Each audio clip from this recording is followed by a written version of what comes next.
A permission group allows you to assign necessary access permission to different group of user. It allows you to better manage data security for all your applications.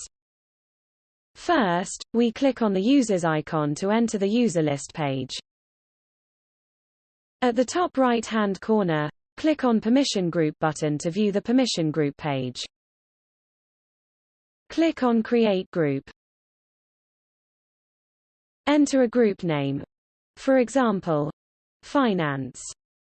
Select the required access levels. For example, we select Create Record and Update Record so that users in this group can only add a new record or edit the record.